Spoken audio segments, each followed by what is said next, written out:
Hebreos capítulo 12, versículos 13 hasta el versículo 12, hasta el versículo 17, dicen así: por lo cual, levantad las manos caídas y las rodillas paralizadas, y haced sendas derechas para vuestros pies, para que lo cojo no se salga del camino, sino que sea sanado.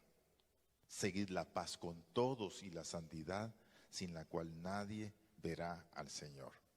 Mirad bien, no sea que alguno deje de alcanzar la gracia de Dios, que brotando alguna raíz de amargura os estorbe y por ella muchos sean contaminados. No sea que haya algún fornicario o profano como Esaú, que por una sola comida vendió su primogenitura. Porque ya sabéis que aún después, deseando heredar la bendición, fue desechado y no hubo oportunidad para el arrepentimiento, aunque lo procuró con lágrimas. Hoy vamos a continuar nuestra caminata por estos versículos de Hebreos capítulo 12 y vamos a pensar esta mañana en el tema haciendo sendas derechas para nuestros pies. Hace más o menos un año y medio estuve visitando una iglesia en Entre Ríos, Izabal. La región de Izabal pues es la región costera norte y ahí tenemos nosotros una variedad de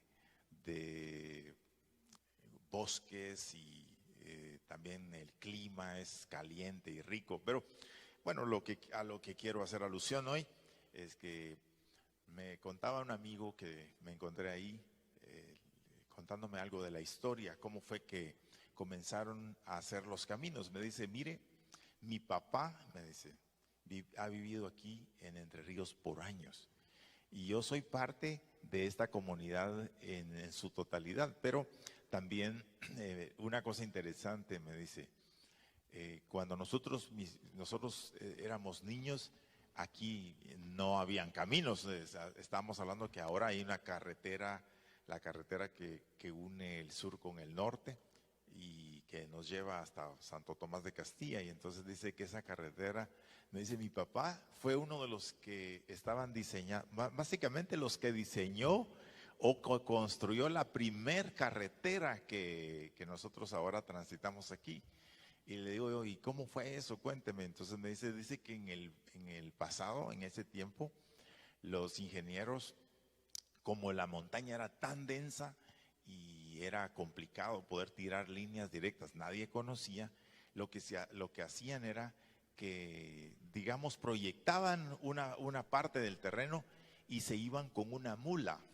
Entonces, una mula, digamos, que vivía en la aldea ya, por supuesto, un animal que estaba domesticado, ¿no? Acostumbrado a estar entre la gente, y se la metían y la internaban en la montaña, y entonces después de eso la soltaban y la comenzaban a arrear.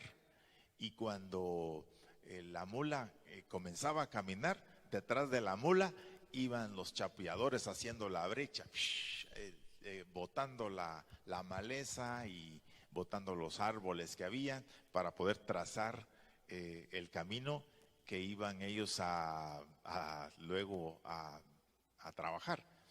Y me dice, mire, increíble, todo este camino fue hecho con el diseño de una mula. Entonces, bueno, interesante la cuestión, pero bueno, así fue. Los primeros ingenieros no eran mulas, eran bestias, ¿no?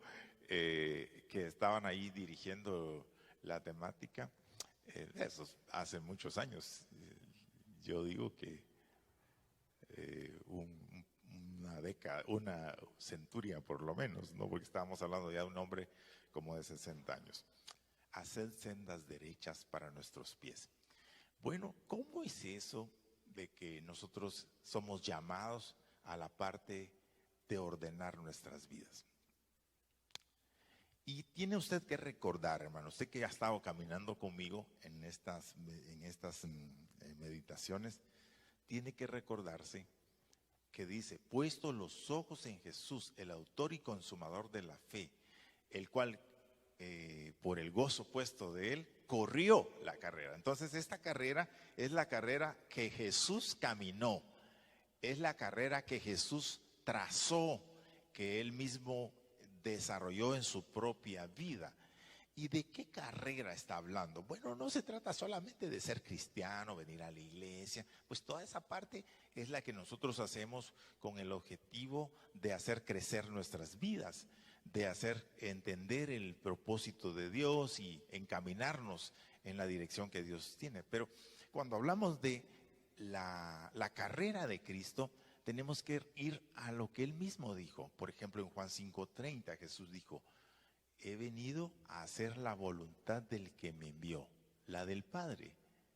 En el 6:38 él repite: porque he descendido del cielo no para hacer mi voluntad, sino la voluntad del que me envió. Y una de las frases que Jesús utilizó o que expresó previo a su muerte en la cruz fue: consumado es. Todo ha sido cumplido. ¿En qué sentido eso? Bueno, la idea es que el propósito de la llegada de nuestro Señor Jesucristo tenía un itinerario que tenía que caminar. Y en ese itinerario estaba cumplir no solamente nuestra redención, cumplir toda justicia, toda la ley que estaba sobre nosotros, la ley ceremonial y los preceptos de la ley que el ser humano no podía cumplir. Jesús cumple con todo eso y muere en la cruz por nosotros. Y hablábamos la semana pasada que la meta de Jesús era llegar a la cruz. Y llegando a la cruz, él exaltaba al Padre. Y eso es lo que nos dice Filipenses capítulo 2, que él fue exaltado hasta lo sumo porque fue obediente hasta la muerte y muerte de cruz. Entonces, cuando hablamos de la carrera cristiana, no podemos separarnos del modelo de carrera que vivió Jesús. Jesús vivió para hacer la voluntad de Dios. Y entonces a nosotros nos invita a caminar en la vida desarrollando en nuestras vidas, en nuestro quehacer diario, la voluntad de Dios para nosotros. Y en esa manera de verlo, usted y yo tenemos que descubrir ¿cuál es el propósito de Dios? Bueno, hay varias cosas generales que podríamos mencionar. Dice el Señor: porque Dios no quiere que nadie se pierda. Es decir, la voluntad de Dios es que nosotros podamos ser salvos. Pero también dice la Biblia que la voluntad de Dios es nuestra santificación, que nos apartemos de fornicación. Y la voluntad de Dios es que nosotros seamos los instrumentos de Dios para establecer su reino en todas las naciones. Entonces, muchos aspectos tiene esto. Y el ser humano tiene que encontrar ese punto clave de su vida para vivir, para hacer la voluntad de Dios y no solamente mi voluntad, mis planes, mis proyectos. Y es en esta perspectiva que el autor de Hebreos está dirigiendo el pensamiento de esta iglesia, una iglesia que había estado siendo perseguida, que se había desalentado y que se había desanimado y que estaba perdiendo la esperanza. Por eso la visión que nos plantea en el capítulo 11 acerca de la fe y lo que él dice en el capítulo 12. Así que puesto los ojos en Jesús, no los pongan en las circunstancias, no los pongan en las tragedias, no lo pongan en la persecución, no lo ponga en las situaciones que usted le está tocando vivir. Póngalos en Jesús, autor y consumador de la fe. Y es desde esa visión que el Señor el autor de Hebreos nos dice: por lo cual levantad las manos caídas, las rodillas paralizadas y haced sendas derechas para vuestros pies. ¿Por qué? Porque, hermanos míos, si nosotros nos inscribimos en esta carrera, si nosotros nos iniciamos con Jesús, vamos a tener que aprender a caminar con Jesús y vamos a tener que aprender a seguir a Jesús. Y vea usted que una de las cosas muy importantes en el Nuevo Testamento, especialmente en los evangelios, es que a Jesús se le sigue. Venid en pos de mí y haré que seáis pescadores de hombres. A Jesús no se le ordena lo que tiene que hacer. Él dice cómo vivir. Él nos enseña cómo caminar. Él nos enseña cómo actuar en medio de todas las circunstancias. Y Él dio una serie de recomendaciones. No temáis, que no les falte la fe cuando vienen los problemas, que nosotros tenemos que hacer el bien en todas las situaciones de la vida. Entonces, cuando habla de levantar las manos caídas, está hablando a esos corredores que nos hemos inscrito en esta carrera de la vida cristiana y del llamado de Dios a cumplir el propósito de Dios en nosotros. Por eso, para eso tenemos que hacer sendas derechas para nuestros pies. Bueno, todos los que corremos sabemos que hay personas que nunca han corrido una carrera. También tal vez han corrido un par de cuadras, ¿verdad? Unos cientos de metros, pero no han corrido una carrera larga. Pero nosotros que vivimos aquí en la ciudad, que estamos impulsados a hacer ejercicio, sabemos que cuando usted no ha hecho ejercicio y usted decide caminar o comenzar a correr o hacer ejercicio, el día siguiente es espantoso, ¿no es cierto? Bueno, en primer lugar, esta iglesia a la que se refiere Hebreos había dejado de caminar. Y cuando uno deja de usar sus piernas, deja de usar los miembros de nuestro cuerpo, se atrofian. Y quizá el desaliento les había robado a ellos la visión, y por eso es que las rodillas, las manos caídas, puede ser porque uno está o desalentado o uno está rebelado. ¿No es cierto que a veces nos enojamos con Dios? Porque no hace Dios lo que nosotros queremos, no hace las cosas de la manera como nosotros las pensamos que debería de hacerlas, y entonces lo que hace que nos molestamos a veces con Dios y con las circunstancias. Bueno, nosotros decimos, no, es que estoy molesto, que no me salieron las cosas, pero al final nos molestamos porque nuestros planes no se cumplen. Bueno, así estaba esta iglesia, atrapada y sus manos caídas. Y dice, levantad las manos caídas. Entonces este es un llamado a salir de ese punto muerto donde el desaliento y las dificultades nos han robado la energía para levantarnos. Y luego él pasa a la siguiente idea: haced sendas derechas para vuestros pies, para que lo cojo no se salga del camino. Y vea usted la manera como el autor nos anima a la acción. En Proverbios 4:26 dice, examina las sendas de tus pies y todos tus caminos sean rectos. Pero para poder caminar nosotros necesitamos construir carretera, dice el autor acá. Entonces, hacer sendas derechas es mirar nuestros caminos, trazar nuestros caminos en el propósito de Dios. Es posible que usted tenga caminos ya hechos, maneras de actuar, costumbres, hábitos, formas de interpretar la vida, manejar el dinero, las decisiones de casa. Ya nosotros las hacemos. Ahora usted tiene que trazar todos esos conceptos de la vida y ver dónde lo que yo estoy haciendo no se ajusta al propósito de Dios. Y entonces hay que hacer senda derecha. La idea es hacer una senda donde nosotros no tropecemos.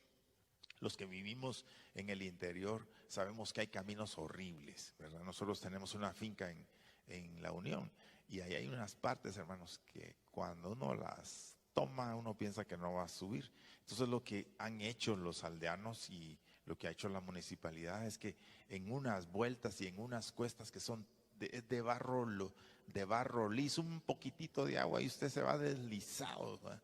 Igual los carros. Entonces lo que han hecho es que les han hecho como caminos de concreto a todas esas cuestas donde pasan las dos llantas, ¿verdad? Las dos huellas de las llantas. Ahí han hecho una banquetita, digamos, ¿verdad?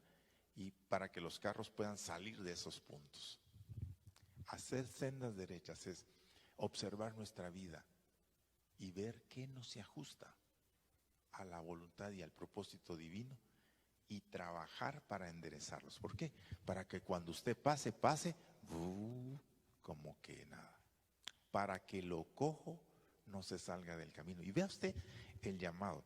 El llamado es a la gente que tiene rodillas paralizadas, manos caídas y rodillas endebles. Porque este camino, dice Isaías 35, por torpe que uno sea, podremos caminar en Él.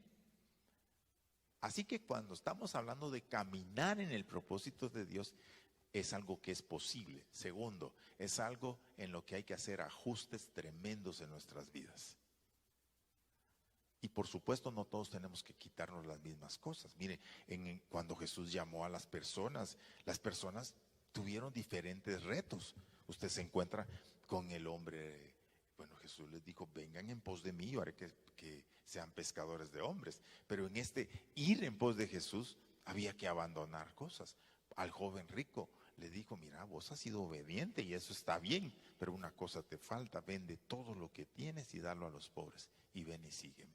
Aquel hombre se fue triste porque tenía muchas posesiones. Pero también al maestro de la ley, cuando él le dijo, Señor, ¿qué puedo hacer para heredar el reino de Dios? Y el Señor les habló de los 10 mandamientos y le preguntó, ¿y quién es mi prójimo? Y le cuenta la parábola del hijo pródigo. Y le dice a ese maestro, lo que a ti te falta es amar a todas las personas sin distingo de raza. Tu prójimo es el que te necesita, no necesariamente el mismo de tu familia o el mismo de tu iglesia o el mismo de tu nación. Ve y haz tú lo mismo. A Pedro le dijo, ¿me amas más que estos? A los peces. En fin, Dios trató con las personas en forma distinta. ¿Por qué? Porque no todos cojeamos de la misma pata, dice el dicho.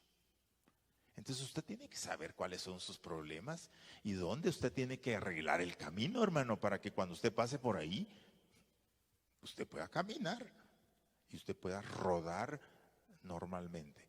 Y aun cuando uno tenga sus defectos en sus piernas, lo cojo no se aparte del camino.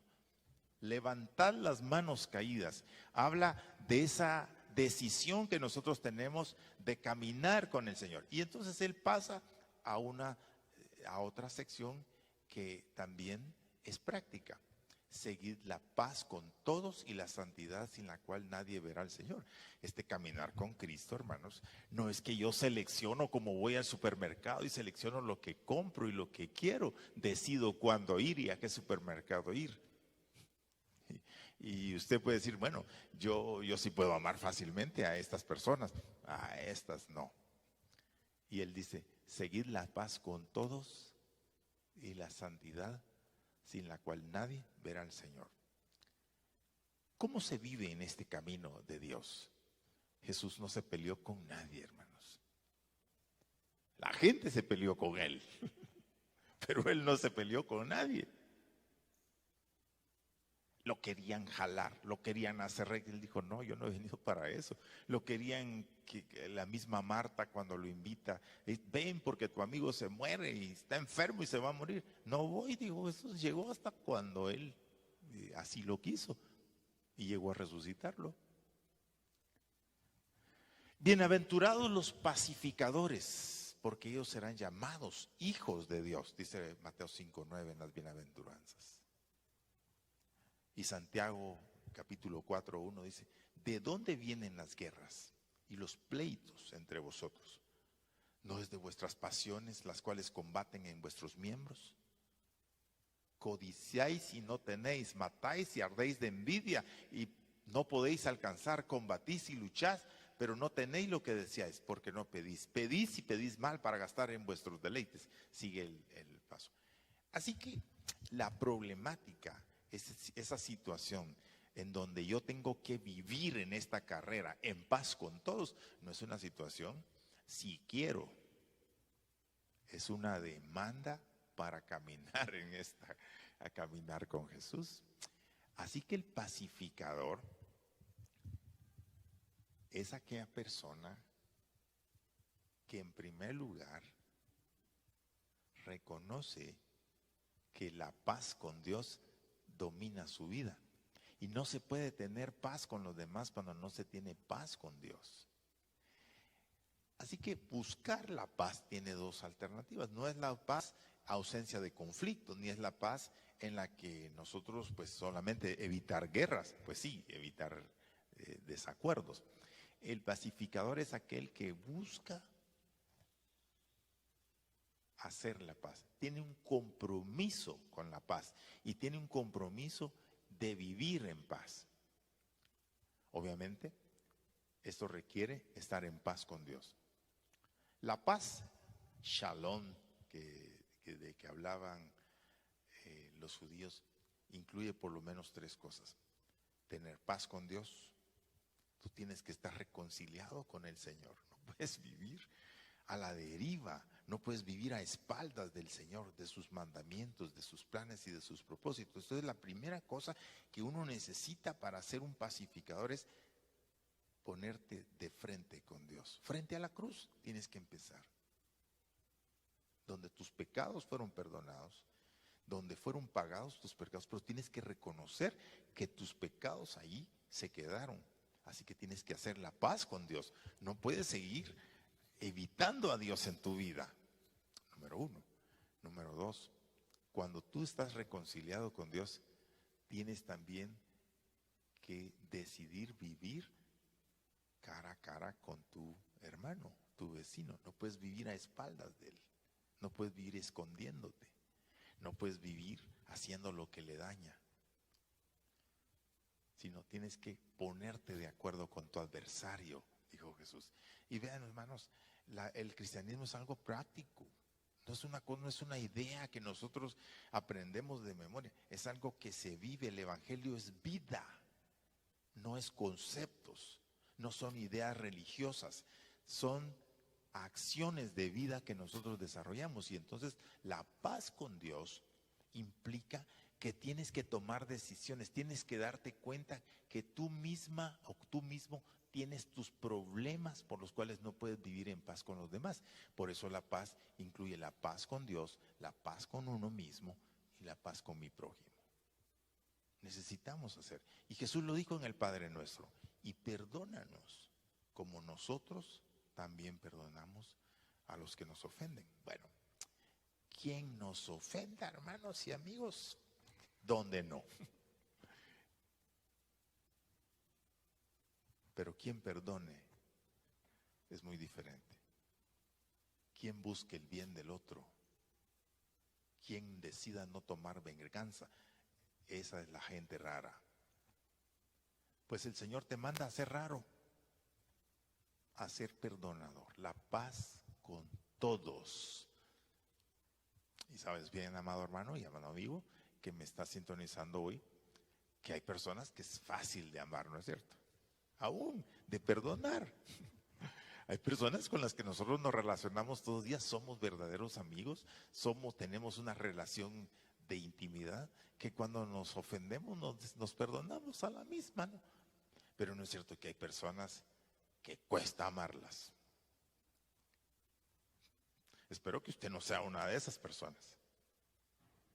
Que cuesta vivir con usted, hombre. Cuesta caminar con usted. Cuesta conversar con usted. ¿Por qué? Es una persona problemática. Todo lo hace de tripas corazón, como decimos. Cruz, Caravera y Camposanto. Terrible. Gente muy difícil. ¿Por qué? Porque vive enfrentada, tiene resentida, tiene problemas consigo mismo y problemas con Dios. Y entonces todo el mundo es su enemigo y todo el mundo está contra esas personas. Bueno, necesitamos examinarnos.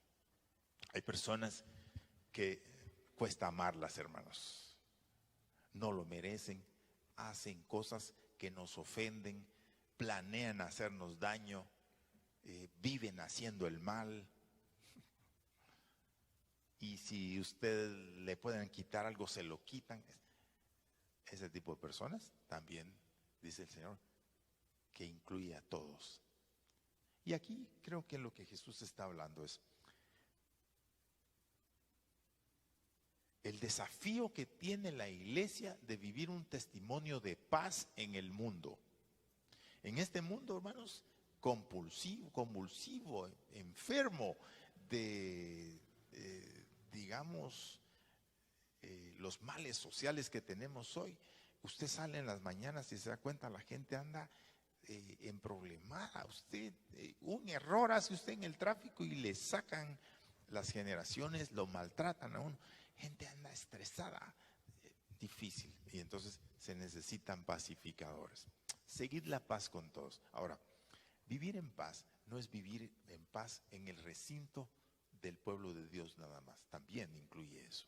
Usted tiene que aprender que tenemos esa responsabilidad de ponernos de acuerdo con nuestros hermanos, pero incluye también vivir un testimonio de paz en esta comunidad que está enfrentada consigo mismo y está enfrentada con Dios y con todo aquel que quiere hacer el bien. Y ahí sí se requiere un poder sobrenatural. Jesús lo despreciaron, a Jesús no lo dejaron entrar a ciudades los samaritanos, de Jesús se burlaron, lo golpearon, lo hicieron, pero nunca le sacaron una palabra de odio. Al contrario, él dijo, perdónalos porque no saben lo que hacen. Él es nuestro modelo, mirando a Cristo como el modelo en esta vida. Así que vea usted, tenemos mucho que aprender y mucho que arreglar. El otro punto al que nos plantea aquí el autor es, no solamente se trata de vivir en paz, sino se trata de vivir en santidad.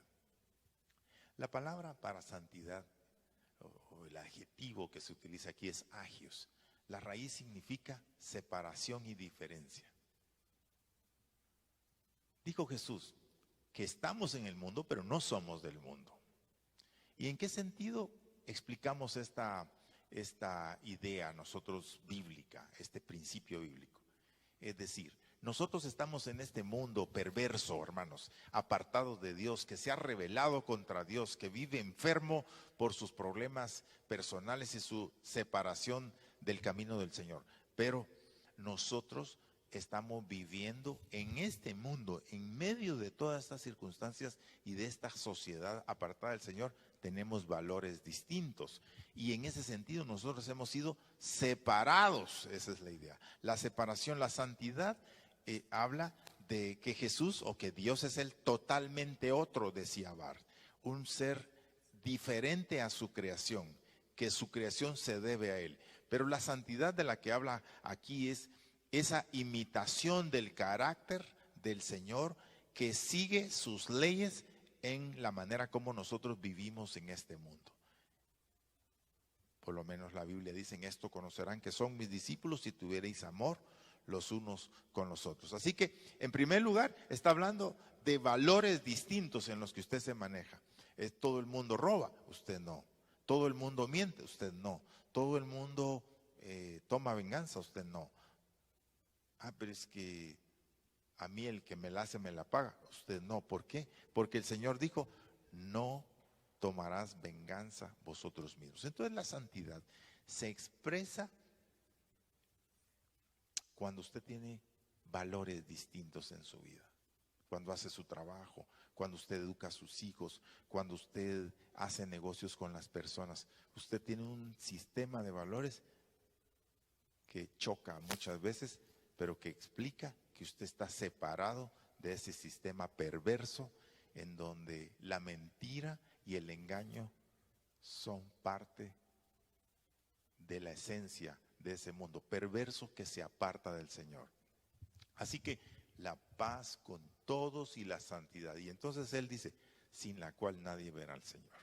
Si usted no está en paz con Dios, no podrá ver a Dios, dice la Biblia. Así de claro. Y seguidamente tenemos el otro elemento al que nos rige aquí o nos lleva el autor. Mirad bien, no sea que alguno deje de alcanzar la gracia de Dios, que brotando alguna raíz de amargura, muchos sean contaminados. Y entonces, cuando nosotros avanzamos en la lectura y en la página de esta sección de la palabra, nos encontramos que el llamado al Señor no es solamente a vivir en paz, sino a ser santos. Y cuando Él habla de santidad, también nos habla de otro aspecto de la vida. Nos remite, hermanos, a vivir una vida en la que no permitimos que el odio y el resentimiento dominen nuestras relaciones personales. Cuidado, dice, no sea que alguno deje de alcanzar la gracia de Dios, que brotando una raíz de amargura, por ella muchos sean contaminados. Y fíjese que de inmediato pasa a hablarnos de Esaú. El caso que trata acá es, bueno, la amargura. ¿Qué significa la amargura? Él dice que tenemos que vivir en paz. ¿Quién es una persona que está amargada? En primer lugar, es una persona que no está lista a perdonar las ofensas de los demás. Él quiere perdón, pero no quiere él no está dispuesto a perdonar, o ella no está dispuesta a perdonar. Y entonces la resistencia a perdonar a los demás se constituye en ella un problema que lo amarga. Y por eso las personas que manejan ira, que gritan, son personas amargadas, decimos. Bueno. Y luego nos pasa a hablar de Esaú. No sea que haya entre vosotros un fornicario y un profano. ¿De qué está hablando aquí? De la vida cristiana, ¿no? Entonces, en primer lugar, habla de la fornicación. Bueno, la fornicación es una palabra que se utiliza para hablar de cualquier perversión en la vida sexual. Y nosotros hablamos de vivir en fornicación, vivir con una persona sin casarnos. O sea, un hombre y una mujer que deciden vivir y que el matrimonio sea honrosos en todos, dice Hebreos también. Entonces, la fornicación es un vicio, que es un problema que tenía la iglesia primitiva, porque utilizaban mucho los cultos orgiásticos, y entonces los cristianos venían de ese trasfondo, y ellos tenían que salir de ahí, separarse, dice, de ese sistema de valores y de ese concepto. Así que hablamos de la santidad que tiene que tener el matrimonio, la vida sexual. Nosotros la hacemos dentro del propósito de Dios en el matrimonio y no fuera del matrimonio. Pero también dice que no haya entre vosotros un profano. Bueno, la palabra profano es una idea que deriva de una palabra latina que puede traducirse delante del templo. O sea, lo profano, por lo tanto, es aquello que no está dentro del templo y por lo tanto no es santo. ¿Qué era el problema con Esaú? Él siempre prefirió vivir enfrente del templo, pero nunca entrar al templo. Y Esaú, aquí sí nos cuentan dos historias en una, la de Mateo, la de Génesis 25, 34, 28 al 34, y la que está en 27, 1 al 28, cuando en primer lugar Esaú vende la primogenitura. ¿Y qué era el problema de Esaú? El problema de Esaú es vivía su vida a espaldas de lo divino, de lo sagrado, de lo eterno, de lo que evoca el seguimiento a Jesús, amar a Dios con todo el corazón, con toda el alma y con todas las fuerzas. Y él era un profano porque él vivía cerca del templo, pero nunca entraba al templo. Y vivir profanamente quiere decir no tomar interés en las cosas eternas y espirituales que promueve la palabra de Dios y el reino de Dios, en donde dice: ama al Señor tu Dios con todo tu corazón, con toda tu alma y con toda tu mente. Hay gente que es buena, hermanos. Esaú no era un hombre intratable, pero a él lo que le encantaba era la casa, le encantaba vivir en el monte y todo eso. Y cuando él nació, él era el primogénito. Como primogénito, él tenía el derecho natural en la costumbre de ser el sacerdote sustituto cuando muriera el padre, de tomar la administración de la herencia, digamos, religiosa que promovían, y de mantener el proceso de enseñanza en el clan. Pero eso, a él no le interesó eso. ¿Por qué? Dijo: ¿y para qué me sirve eso? Así que él nunca lo valoró. Y como no lo valoró, vivió a espaldas de eso. Y entonces vino es Jacob, nos justificamos a Jacob, que amaba esa posición, la busca en forma equivocada, pero finalmente el Señor termina quitándole a Esaú lo que había planeado para él. Bueno, dos maneras de vivir a espaldas del propósito de Dios. Siendo amargado o vivir profanamente. Santiago dice, aquí están los que dicen, hoy y mañana iremos, compraremos, traficaremos y volveremos.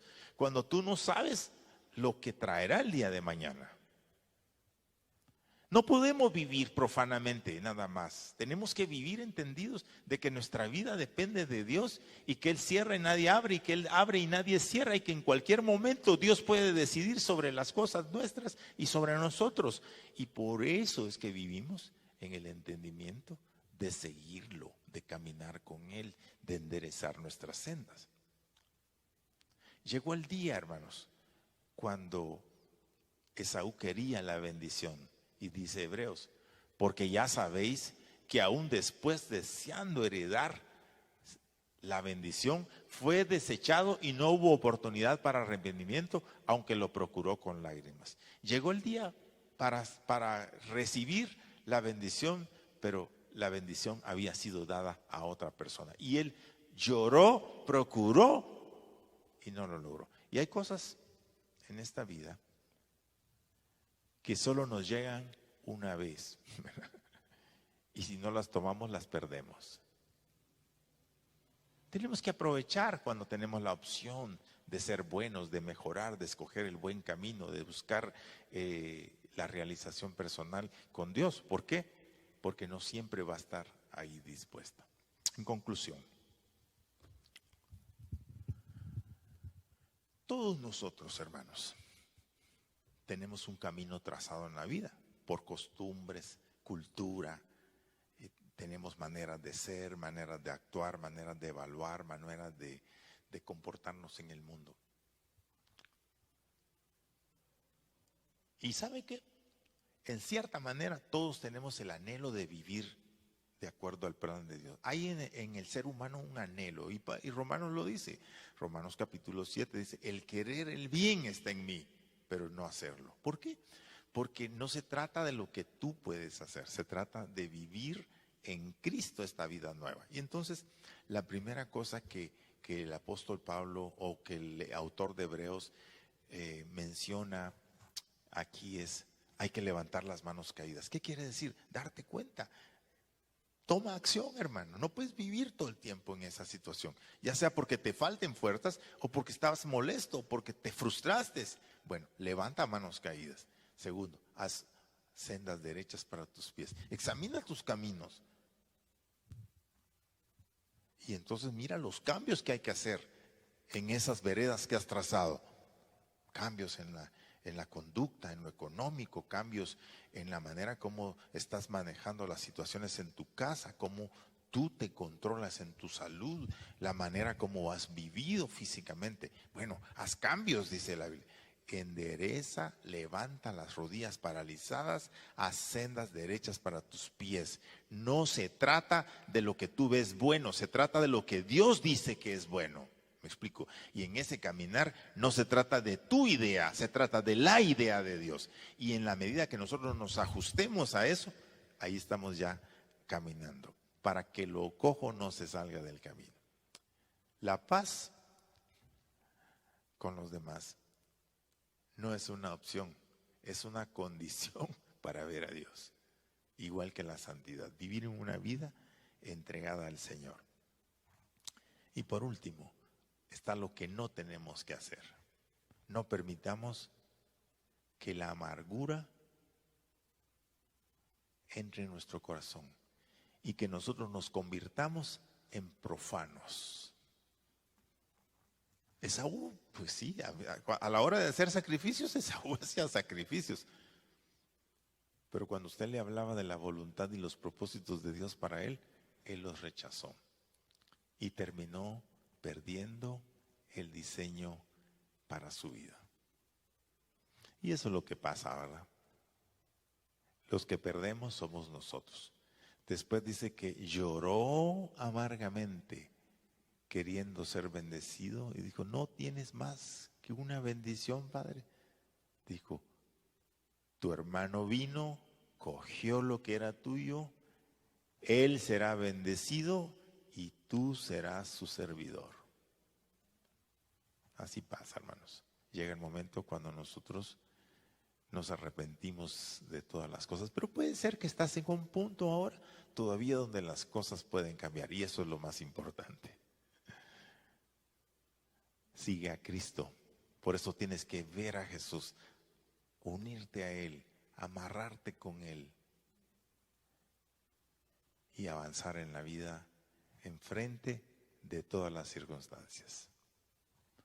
Hacer sendas derechas para nuestros pies requiere, en primer lugar, que te inscribas en esta carrera. Tienes que decidir correr, tienes que levantarte. No ocurre esto donde tú estás en el mismo punto, tienes que avanzar. Tienes que estar dispuesto a quitarte las cosas o a quitar de tu camino las cosas que te han dañado y a integrar las cosas que te fortalecen y que te perfeccionan. Y por último, tienes que aprender a vivir dentro del templo. Así que nuestra vida tiene ese carácter santo. Todo lo que hagáis, de palabra o de hecho, hacedlo como para el Señor y no para los hombres. Te invito esta semana a que tomemos esa decisión. Bueno, si tienes que hablar con alguien, ve a hablar con alguien. Si tienes que buscar a una persona, búscala. Y reflexiona, dile, mira, estoy entendiendo que no lo he hecho bien. Dame la oportunidad, perdóname. Te perdono finalmente, ¿no? Arréglenlo, hermanos. Porque la paz y la santidad son la condición para ver al Señor. Terminemos orando esta mañana. Gracias, Padre, porque tu palabra nos desafía a la acción y nos desafía al cambio y nos desafía al desacomodo y nos desafía, Señor, a mejorar y nos desafía a cambiar circunstancias de debilidad en fortaleza. Porque el poder de Cristo está sobre nosotros. Vivir en paz, vivir en santidad, caminar en esta vida arreglando lo que nos ha dañado, es un tema que solo se puede hacer contigo y por eso te buscamos para hacerlo. Oro por cada persona que está escuchando esta mañana esta meditación. Yo quiero que te preguntes, ¿hay algo que tengo que hacer? ¿Un paso que tengo que dar? ¿O voy a seguir escuchándome a mí mismo? ¿Voy a seguir escuchando mis argumentos y mis justificaciones?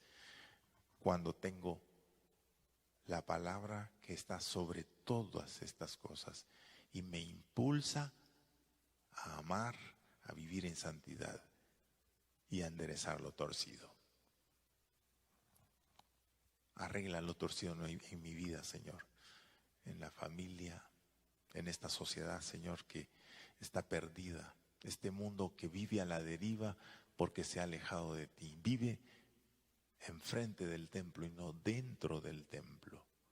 Y que viven una vida profana como la de Esaú. Permítenos vivir como tú lo has planeado, haciendo todo para la gloria tuya.